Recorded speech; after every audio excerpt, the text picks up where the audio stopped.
Bismillahirrahmanirrahim. Assalamualaikum warahmatullahi wabarakatuh. Innal hamdalillah nahmaduhu wa nasta'inu wa nastaghfiruh wa na'udzu billahi min syururi anfusina wa min sayyiati a'malina man yahdihillahu fala mudhillalah wa man yudlil fala hadiyalah wa asyhadu an la ilaha illallah wahdahu la syarikalah wa asyhadu anna Muhammadan abduhu wa rasuluhu la nabiyya ba'dah amma ba'd. Hadirin yang dimuliakan oleh Allah Subhanahu wa taala, alhamdulillah dengan memuji Allah Subhanahu wa taala, kita bersyukur atas segala nikmat dan karunia-Nya. Kembali Allah pertemukan kita di kesempatan malam hari yang mulia ini, yang seperti biasa kita akan lanjutkan pelajaran kita mempelajari kitab Riyadhus Shalihin.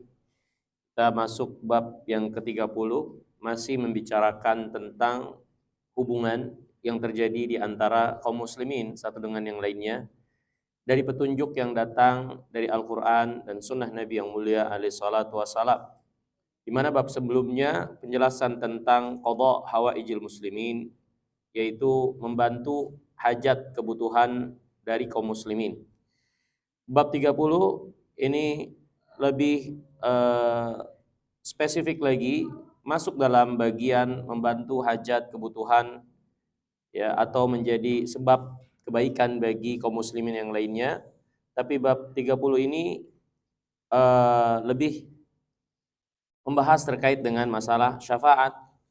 Bab syafaat yaitu memberi rekomendasi, ya, memberi rekomendasi atau menjadi penengah antara sebagian antara kaum muslimin dengan pemimpin, dengan atasan, dengan waliul amr, dengan pemerintah, agar kaum muslimin ini dapat bantuan, dapat pertolongan. Ya. Berkata Syekh Salim bin Id Al-Hilali, syafaah di sini yang dimaksud adalah syafaah duniawiyah. Syafaat terkait dengan masalah duniawi. Seorang menjadi penengah, memberikan rekomendasi orang lain akan kebaikan atau kebutuhan yang dibutuhkan, ya. Biasanya perbuatan pemberian syafaat ini kepada waliul amr, kepada pemerintah. Ya, misalnya seorang ini dari rakyat, dia mungkin tidak ada koneksi ke pemerintah untuk suatu kebutuhan yang diperlukan, maka seorang menjelaskan kepada pemerintah karena dia dekat punya koneksi, bahwasanya si fulan benar demikian keadaannya, si fulan butuh dibantu, si fulan punya kebutuhan ini dan itu. Itulah yang dimaksud atau gambaran tentang syafaat itu. Ya. Seorang merekomendasikan orang lain untuk berbuat baik atau menjadi sebab kebaikan bagi orang tersebut. Ya. Kata Syekh Syekh Salim bin Al-Hilali, wa hiya an yamshi fi hajati akhi yatlubuha lahu aw yastawhibuha liyajliba lahu naf'an aw yadfa'u anhu dharran. Yang dimaksud dengan syafaat adalah seorang yang berjalan untuk memenuhi kebutuhan saudaranya yang dia butuhkan, ya, atau seorang menjadi sebab suatu manfaat untuk didapatkan oleh saudaranya, atau seorang menjadi sebab saudaranya itu terhindar dari suatu kejelekan. Id laisa kullu ahadin yaqdir 'alal wusul lirrais. Karena sesungguhnya tidak semua orang bisa terhubung dengan pemimpin. Biasanya syafaat itu terkait dengan pemimpin yang ada. Ya. Ada sesuatu yang dibutuhkan oleh rakyat kecil yang tidak bisa langsung berhubungan dengan pemimpin, maka seorang yang bisa menengahi, memberikan rekomendasi syafaat atau menjelaskan keadaan si fulan benar keadaannya, butuh dibantu dan seterusnya. Karena nggak semua orang bisa sampai kepada pemimpin atau yang memiliki kewenangan, maka dia jadi penengah untuk membantu saudaranya itu sehingga dia mendapatkan kebaikan atau terhindar dari keburukan. Ya. Idh laisa kullu ahadin yaqdir 'ala al-wusul lir-ra'is aw al-amir wa tamakkun min liyuwaddiha lahu muradahu wa liyu'arrifa halahu 'ala wajhihi. Enggak semua orang punya kemampuan untuk terhubung kepada pemimpin atau amir hingga memungkinkan dia untuk menjelaskan apa yang menjadi keadaan atau kebutuhannya. Ya. Tapi perlu digarisbawahi kata Syekh Salim, wala tajuz syafa'atu fi haddin min hududillah. Tetapi yang perlu kita garis bawahi, ya, syafaat itu nggak boleh untuk menganulir hukum dari hukum Allah yang memang harus ditegakkan. Ya. Dalam hal ini, kasus misalnya seorang perkaranya sudah naik meja hijau. Kemudian ada orang ingin membantu karena mungkin yang berperkara ini adalah orang yang terpandang.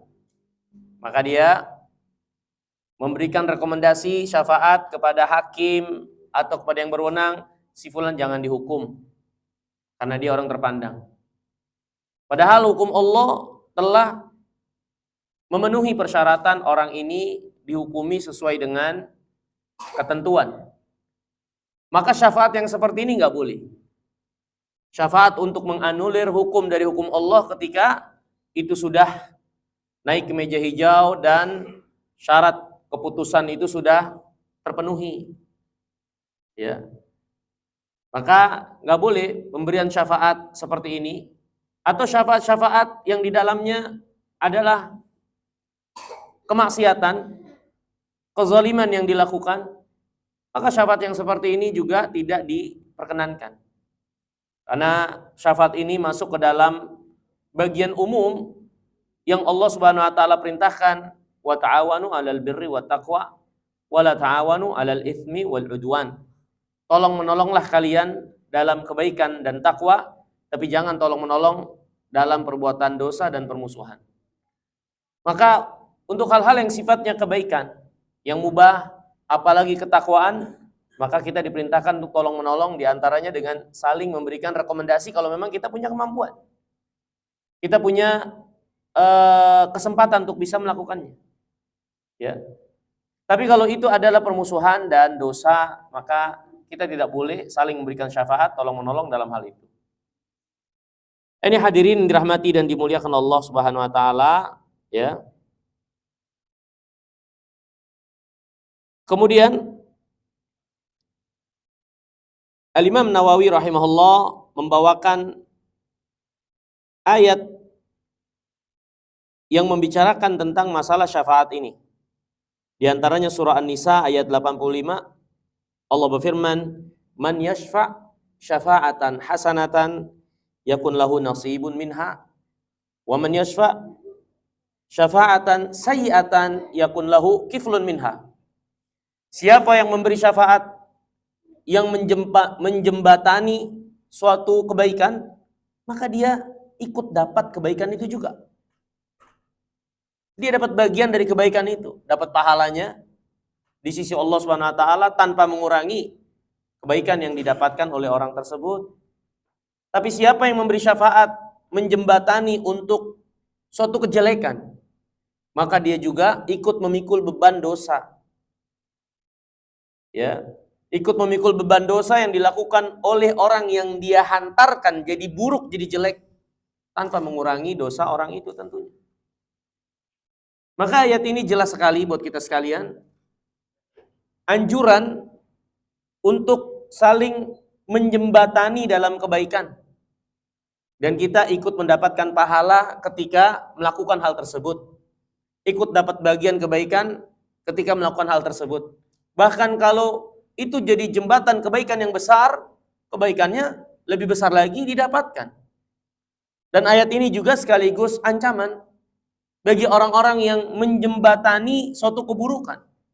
keburukan yang dia lakukan, menjembatani keburukan, dia ikut memikul dosa dari keburukan yang terjadi yang dilakukan tanpa mengurangi orang-orang yang juga ikut dapat keburukan dari pelaku yang langsung melakukan kejelekan itu. Ini hadirin yang dirahmati dan dimuliakan Allah Subhanahu wa taala. Ayat ini secara umum menjelaskan kepada kita sekalian tentang disyariatkannya, disukainya untuk menjembatani, merekomendasi, mengusahakan kebaikan untuk orang lain. Ya. Kalaupun kita nggak bisa melakukan sendiri, seperti bab yang sebelumnya, qadha hawaijil muslimin, ya, membantu langsung hajat kebutuhan orang Islam. Kalau kita nggak bisa langsung, maka ada bab syafaat, ya kita menjadi jembatannya.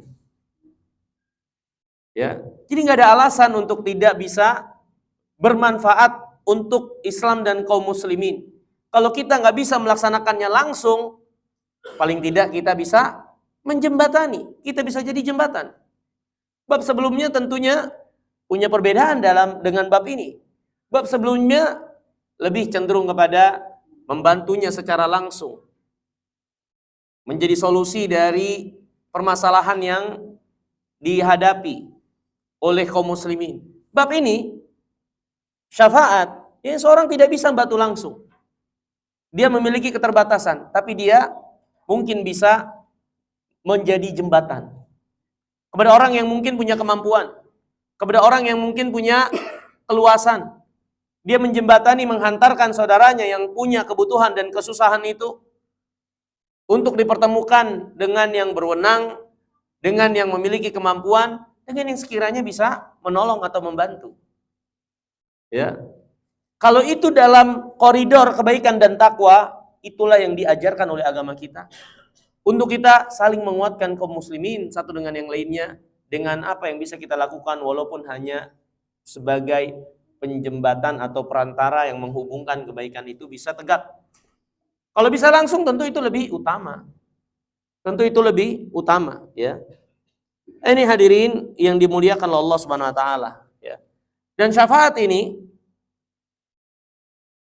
secara umum, ya, bisa dilakukan bukan hanya terkait menjembataninya kita kaum muslimin kepada pemimpin pemerintah yang berwenang, yang memiliki kemampuan untuk menolong membantu, tapi juga bisa kita lakukan untuk umumnya keadaan menjembatani kaum muslimin untuk kebaikan mereka kepada orang-orang yang memang bisa memberikan solusi, ya, menunjukkan kebaikan. Dan kita tidak bisa membantu langsung, kita yang menjembatani kepada mereka-mereka yang memang bisa sekiranya menolong, membantu. Walaupun itu bukan pemerintah. Ya. Kemudian hadis yang dibawakan oleh penulis rahimahullah, hadis 246. Berkata Imam Nawawi rahimahullah, wa an Abi Musa al-Asy'ari radhiyallahu taala an qala kana Nabiyyu sallallahu alaihi wasallam idza atahu talibu hajatin aqbala ala julasaihi. Adalah Rasulullah SAW kalau datang kepada beliau seorang yang memiliki hajat, kebutuhan. Ada orang yang memiliki satu kebutuhan datang kepada Nabi SAW. Maka Nabi SAW berkata kepada orang-orang yang duduk di dekatnya itu, Isfa'u tu'jaru wa yaqdillah ala rasulihi masya'a. Jembatanilah, beri syafaat, kalian akan diberikan pahala.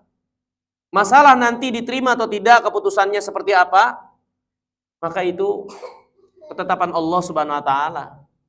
Ya. Sudah, yang penting kalian tahu itu kebaikan, memberi manfaat, menjembatani, hasilnya bagaimana? Tidak perlu dikhawatirkan, karena pahala sudah pasti didapat dengan kita menjadi jembatan kebaikan itu. Ya. Hadirin yang dimuliakan Allah, hadis ini tentunya memberikan pelajaran bagi kita sekalian, anjuran untuk berusaha menolong, membantu kaum muslimin dengan apa yang bisa kita lakukan. Ya, walaupun itu hanya sekedar menjadi jembatan kebaikan untuk mereka dapatkan. Dan juga hadis ini menjelaskan bagi kita sekalian bahwasanya tidak ada sesuatu yang terjadi kecuali apa yang menjadi kehendak Allah Subhanahu wa taala. Bagaimana hasilnya nanti ya sudah. Yang penting kita tahu ini kebaikan, ya kita bisa menjembataninya, kerjakan. Ya. Kemudian hadis selanjutnya, hadis ke-247. Berkata Imam An-Nawawi rahimahullah, wa an Ibnu Abbas radhiyallahu taala anhuma fi qissati Barirah wa zawjiha. Dari Ibnu Abbas yang menjelaskan kisah Barirah dan suaminya. Kisah Barirah dan suaminya, ini kisah yang menarik, yang diriwayatkan oleh Imam Bukhari rahimahullah, yang pernah terjadi pada sahabat Nabi SAW, 2 orang budak, suami istri, ya, itu Barirah dan suaminya, ya, di mana Barirah kemudian dimerdekakan oleh Aisyah radhiyallahu taala anha, ya, suaminya bernama Mughith, ya. Barirah ini wanita yang memiliki paras yang cantik, ya, sedangkan Mughith itu mungkin tidak terlalu memiliki paras yang baik lah, ya. Dan Mughith sangat mencintai Barirah, ya, dan mereka menikah, dua-duanya budak. Kemudian Barirah dimerdekakan oleh Aisyah radhiyallahu taala anha. Dan budak yang merdeka dari wanita yang terikat pernikahan dengan budak lainnya, maka status dia sebagai orang yang merdeka itu lebih tinggi dari status budak. Ya. Maka status dia sebagai orang merdeka, dia diberikan kebebasan untuk memilih meneruskan ikatan pernikahan atau menyudahinya. Ya. Karena seorang wanita yang merdeka, ya, tentu tidak sekufu memiliki suami seorang budak. Ya. Maka Barirah diberikan kebebasan menurut syariat din agama ini untuk menyudahi pernikahannya atau meneruskannya. Dan Barirah lebih memilih menyudahinya. Lebih memilih menyudahi. Ya. Status pernikahannya dengan Mughith. Dalam keadaan Mughith sangat mencintai Barirah. Maka Mughith ini meminta kepada Nabi yang mulia alaihi wasallam agar menjembatani, memberi rekomendasi kepada Barirah untuk menerima dia lagi. Ya. Dan Nabi SAW ini yang menjadi praktek beliau alaihi wasallam. Beliau bisa menjembatani kebaikan, beliau lakukan. Akan tapi gimana keputusannya, ya tergantung yang berwenang. Ya, bagaimana ketetapan Allah selanjutnya? Itu bukan menjadi beban yang dibebani oleh atau yang menjadi beban seorang yang menjembatani. Maka Nabi SAW pun meminta Barirah, "Lau raja'tihi." Kenapa engkau enggak merujuk ke Mughith ini? Terima aja dia tetap menjadi suamimu. Maka Barirah bertanya kepada Nabi SAW, ini perintah yang kau perintahkan, artinya ini perintah darimu sebagai seorang Nabi dan Rasul kepada aku, sebagai seorang muslimah? Kata Nabi, la innama ana asfa. Enggak, ini bukan perintah. Saya hanya ngasih rekomendasi aja, menjembatani saja. Maka Barirah mengatakan, la hajati lifi, la hajata lifi. Saya enggak butuh lagi dia. Ini saya udah enggak suka lagi atau enggak ada hajat lagi kepada Mughith. Akhirnya dia pilih tetap pisah. Ya. Ini hadirin yang dimuliakan oleh Allah Subhanahu wa taala, suatu kejadian yang mencontohkan bagi kita sekalian bagaimana Nabi SAW langsung sebagai penjembatan kebaikan itu. Untuk terus pernikahan ini dipertahankan walaupun akhirnya hasilnya enggak sesuai dengan apa yang beliau rekomendasikan. Dan itu enggak jadi masalah, Ya, tapi ini contoh bagaimana memberi rekomendasi menjadi jembatan kebaikan itu. Ya. Kemudian hadirin yang dirahmati dan dimuliakan Allah Subhanahu wa taala, hadis ini juga memberikan pelajaran bagi kita sekalian. Syafaatul imam laisat amran. Syafaat Rekomendasi pemimpin itu bukan suatu perintah. Ya. Misal ada kita atau ada seorang mungkin terpandang di suatu tempat. Ya. Kemudian dia diminta, "Tolong dong, saya punya urusan sama si fulan agar si fulan mau dan seterusnya." Kemudian dia memberi rekomendasi, terus tidak diterima, ya sudah. Ya, dia nggak berhak untuk mengintimidasi keputusan karena dia hanya sebagai pemberi rekomendasi untuk urusan yang terjadi di antara manusia, di mana pilihannya juga telah dibebaskan kepada mereka untuk memilih antara menerima dengan tidaknya. Ya, maka sebagai pemimpin sekalipun, imam sekalipun, rekomendasinya bukan suatu perintah, apalagi kalau itu bukan pemimpin. Ya, bukan pemimpin dan imam kaum muslimin, maka rekomendasi mereka ya kita jadikan pertimbangan, tapi bukan menjadi suatu keharusan. Ya. Dan juga penolakan rekomendasi tidak tercela. Ya, seorang diberikan kebebasan. Lihat, Nabi yang ngasih rekomendasi, Bariroh nggak terima, dan Nabi nggak mencela Bariroh. Nggak mencela Bariroh, karena itu hanya rekomendasi saja. Ya. Dan orang yang memberi rekomendasi, kalau rekomendasinya nggak diterima, jangan juga kecewa. Karena memang batasan dia sampai situ. Ya. Ini hadirin yang dimuliakan Allah, kan kadang kita nggak enakan. Padahal kita tahu, ini saya lebih suka yang ini. Dalam masalah-masalah duniawiyah atau kita diberi pilihan untuk keputusan yang kita putuskan, kadang-kadang nggak enak. Karena dia akhirnya saya pilih ini aja.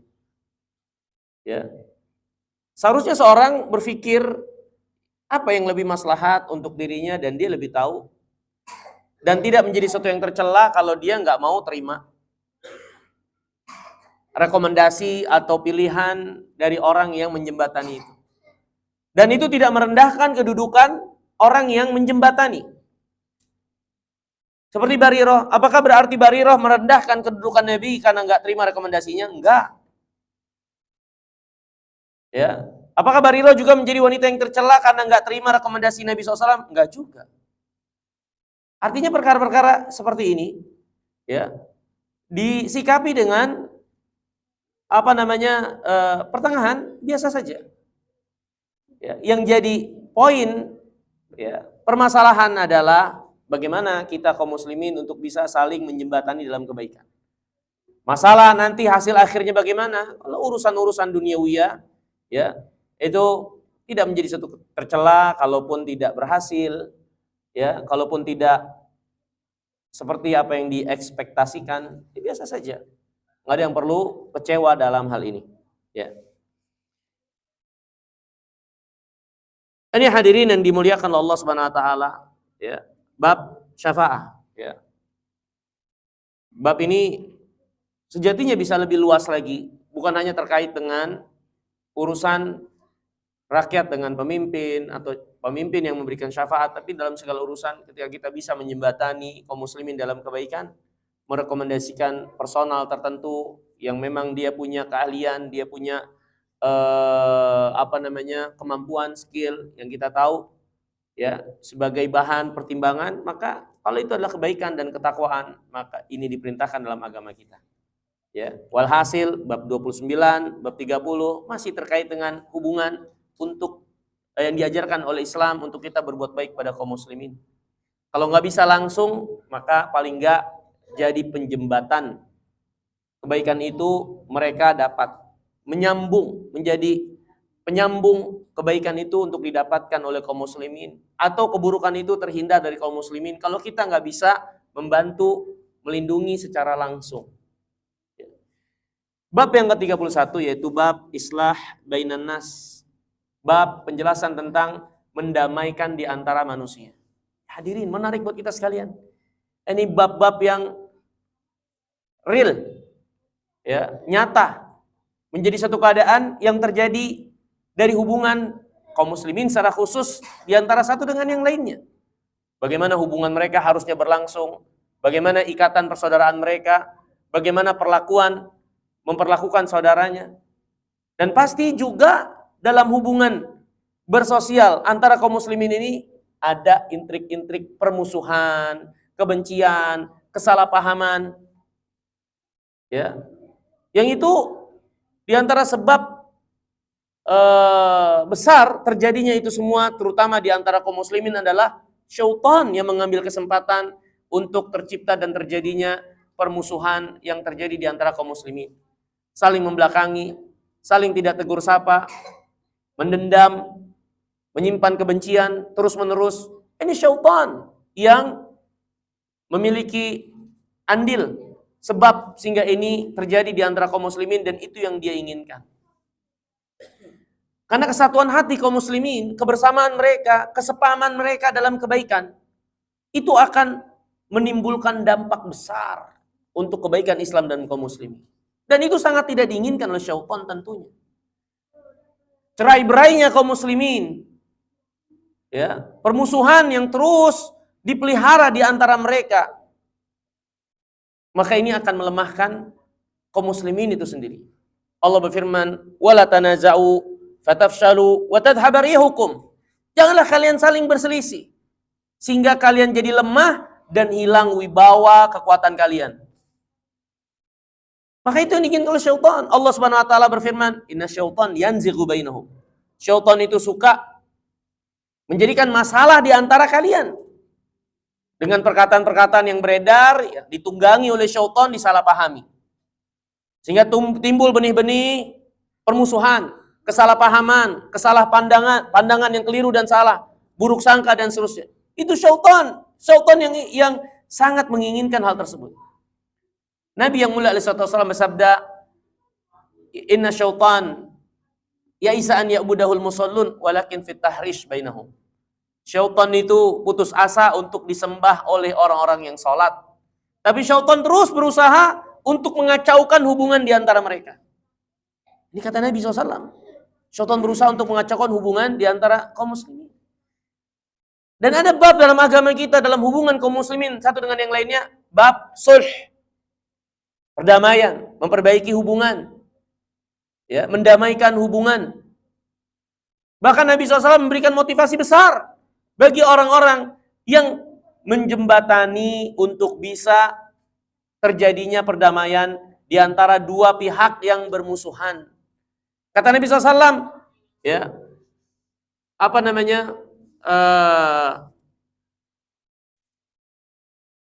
orang-orang yang menjembatani kebaikan, ya,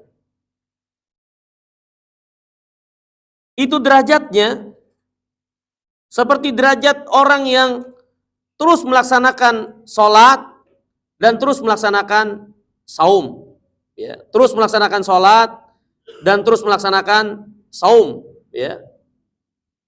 Kata Nabi SAW, "Ala ukhbirukum bi afdal min darajatis siyam was salah was sadaqah." Moga kalian aku beritahukan tingkatan yang lebih baik daripada sholat, puasa, dan sedekah bahkan. Ya. Kata Nabi yang mulia SAW, kata para sahabat, "Bala, iya mau ya Rasulullah. Apa amalan itu yang lebih tinggi derajatnya dari sholat, puasa, dan sedekah?" Kata Nabi, "Salahu dzatil bain." Menghubungkan dua pihak yang bermusuhan, yang berseteru. Membuat perdamaian di antara pihak yang bermusuhan. Fa inna fasad dzatil bain hiyal haliqah. Karena kerusakan dan putusnya hubungan dua pihak yang bermusuhan itu adalah haliqah, pembotak. Membuat botak, gundul, haliqah. Kemudian kata Nabi SAW, ya, "La aqul tahlikus syar, walakin tahlikud din." Yang aku maksud, yang aku katakan bukanlah dia membotak rambut, tapi membotak din, agama. Di mana permusuhan yang terjadi di antara kaum muslimin itu akan banyak mengurangi kebaikan, manfaat, kegersangan yang terjadi di antara kaum muslimin, kelemahan yang tercipta di tengah-tengah mereka. Belum lagi Permusuhan-permusuhan itu yang akan menimbulkan buruk sangka di antara satu dengan yang lainnya. Ya, belum lagi kalau dibumbui dengan kezaliman-kezaliman, dengan gibah yang akan terjadi, ya, dan lain-lain dari keburukan yang sangat banyak. Hasad yang juga terus dipelihara. Kejelekan yang sangat banyak ketika permusuhan itu terus dipelihara dan tidak terselesaikan. Haliqatud din, kata Nabi SAW. Itu pembotak din agama. Ya. Kebaikan duniawiyah untuk agama ini sangat hilang. Ya. Belum lagi nanti akhirat. Orang-orang yang berseteru bermusuhan itu, bagaimana ketika mereka mempertanggungjawabkan permusuhan itu ke hadapan Allah SWT yang telah dibumbui dengan banyak bumbu-bumbu yang lainnya, dari caci maki, perkataan-perkataan yang dusta, membicarakan di belakang, dan lain-lain dari kejelekan. Wah, itu berat sekali nanti di yaumul qiyamah. Ya. Efek dampaknya.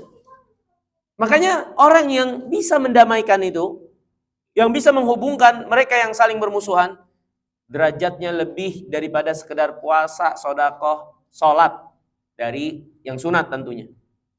Kenapa? Karena dampak besar yang akan diciptakan oleh orang yang mendamaikan hubungan yang ada. Mendamaikan di antara kaum muslimin, itu dampaknya besar. Bagaimana terciptanya hubungan sosial yang baik, saling tolong-menolong kembali terjalin, persaudaraan kembali terjalin, dan seterusnya. Ini hadirin dan dimuliakan Allah. Hilang dari kaum muslimin amalan ini. Ya. Hilang dari kaum muslimin amalan ini. Ya. Jangankan kaum muslimin yang seperti kita-kita yang umum. Ya. Bahkan di kalangan orang-orang yang kita lihat sebagai orang yang berilmu sekalipun, ya, nampak nggak tahu kita gimana caranya bisa menghubungkan kesalahpahaman yang ada. Ya. Ini hadirin, masing-masing ada egonya dan seterusnya, ya macam sebab. Walhal ini amalan, sebetulnya amalan besar. Sampai-sampai Nabi yang mulia alaihi wasallam, nanti kita akan dapatkan riwayatnya, mengakhirkan sholat, terlambat sholat gara-gara mendamaikan mereka yang saling berseteru. Ada dilaporkan kepada Nabi SAW, seorang yang berseteru, atau kelompok kaum muslimin di Kuba, perang atau saling berseteru sampai hampir lempar-lemparan batu.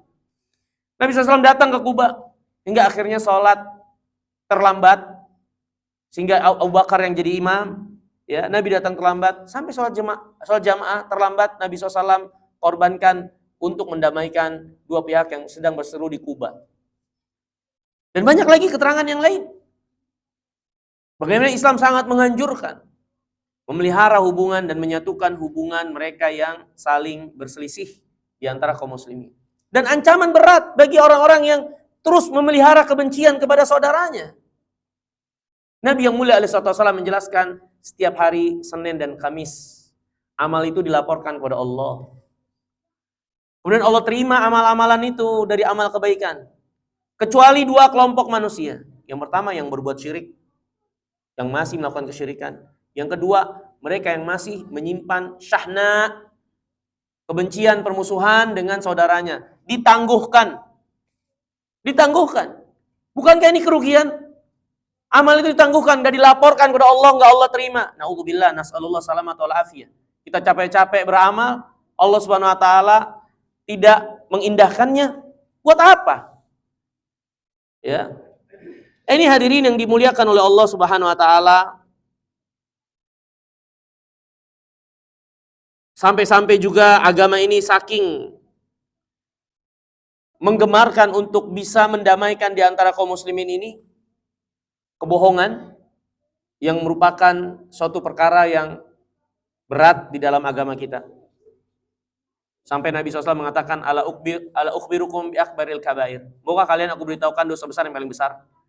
Kata Nabi, yang pertama, berbuat syirik. Yang kedua, uququl walidain, durhaka kepada orang tua. Yang ketiga, kata Nabi SAW, waktu pertama kedua ngejelasin sambil sender. Kemudian Nabi SAW bangun, menjelaskan yang ketiga, ala wa qaulu zur, ketahuilah perkataan dusta, sampai berulang-ulang mengatakan demikian. Sehingga sahabat mengatakan, laitahu sakata. Andai saja Nabi SAW berhenti, cukup sudah. Kita juga paham, sudah tahu. Tapi Nabi terus ulang-ulang. Bohong. Perkataan dusta, bohong. Zur. Ya. Yang berarti perkataan dusta itu bukan satu yang ringan. Sehingga Nabi SAW mengulang-ulang memberikan peringatan sebagai dosa besar yang sangat besar. Tapi ternyata dusta itu dalam satu keadaan diperkenankan. Kenapa? Karena maslahat yang lebih besar yang tercipta walaupun harus dengan dusta. Padahal dusta itu satu kejelekan.